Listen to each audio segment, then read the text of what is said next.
Taste the Daily. சென்னையில் காவலர் ஒருவர் நிதானமின்றி மதுபோதையில் பொதுமக்களுக்கு இடையூறாக கார் ஓட்டிய சம்பவம் பரபரப்பை ஏற்படுத்தி உள்ளது. குன்றத்தூரைச் சேர்ந்த விக்னேஷ் என்பவர் உறவினருடன் மன்னிவாக்கம் முடிச்சூர் சாலையில் இருசக்கர வாகனத்தில் சென்றுள்ளார். அப்போது கருப்பு நிற கார் ஒன்று அவரது இருசக்கர வாகனத்தை இடிக்கும்படி வேகமாக சென்று மற்ற வாகனங்களை உரசிவிட்டு சென்றுள்ளது. அந்த காரை மடக்கி விசாரித்த போது காவலர் ஸ்ரீ ராமதுரை மதுபோதையில் காரை ஓட்டியது தெரிய வந்தது. தவறு செய்பவர்களை தட்டி கேட்க வேண்டிய காவலரே போதையில் வாகனம் ஓட்டி வரலாமா என வாகன ஓட்டிகள் கேள்வி எழுப்பியதால் காவலர் செய்வதறியாது முழித்தார். வர வண்டி எல்லாத்தையும் இடிச்சிட்டு வந்துட்டு இருக்காரு இவரு. ஹலோ ஹலோ நிறுத்து. இல்லப்பா நான் தப்பு பண்ணலப்பா. எப்படி தப்பு பண்ண வண்டி ஓடி? ஸ்ரீ ராமதுரைங்க.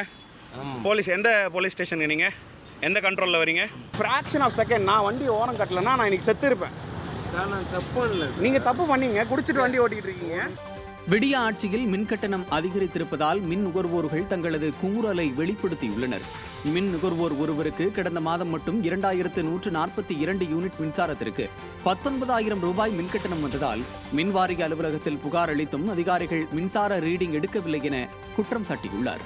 கடந்த அதிமுக ஆட்சியில் 2240 யூனிட் மின்சாரத்திற்கே 9,000 ரூபாய் மின்கட்டணம் செலுத்திய நிலையில் விடிய ஆட்சியில் 19,000 ரூபாய் மின்கட்டணம் செலுத்தியுள்ளதாக மனக்குமுறலை வெளிப்படுத்தியுள்ளார். மற்றொரு நுகர்வோர் ஒவ்வொரு மாதமும் மின்கட்டணம் அதிகரித்துக் கொண்டே இருப்பதால் 10 முறைக்கு மேல் மின்வாரிய அலுவலகத்தில் புகார் அளித்தும் அதிகாரிகள் நடவடிக்கை எடுக்கவில்லை என கூறியுள்ளார். பல்வேறு இடங்களில் மின்தடை ஏற்பட்டுள்ளதை ஒப்புக்கொண்டுள்ள மின்சார வாரியம் நடவடிக்கை எடுக்குமா என பொதுமக்கள் கேள்வி எழுப்பியுள்ளனர். மொத்தத்தில் தமிழகம் இதுவரை கண்டிராத மோசமான முதல்வர் ஸ்டாலின் என மின் நுகர்வோர்கள் விமர்சித்துள்ளனர். சென்னை KK நகரில் வீட்டு வளர்ப்பு நாய் கடித்ததில் 12ஆம் வகுப்பு மாணவன் படுகாயமடைந்ததாக புகார் அளிக்கப்பட்டுள்ளது.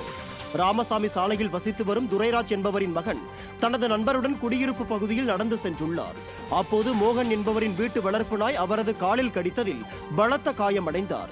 உரிய பாதுகாப்பு இல்லாமல் நாயை வளர்த்து வரும் உரிமையாளர் மோகனின் மீது நடவடிக்கை எடுக்க வேண்டும் என பாதிக்கப்பட்டவர்கள் காவல் நிலையத்தில் புகார் அளித்துள்ளனர். பொறுப்பே இல்லாமல் அவுத்து விட்டனால வந்து காப்பில் வந்து கடிச்சிச்சு. அதாவது காலோட அடிப்பகுதியில் மிகவும் ரொம்ப வலியாக இருந்துச்சு. அவங்க வந்து பொறுப்பே இல்லாமல் அவுத்து விட்ருக்காங்க. இதுக்கு முன்னாடியே ரெண்டு பேரை கடிச்சிருக்கு. அப்போவும் சொல்லி அவங்க கேட்கவே இல்லை.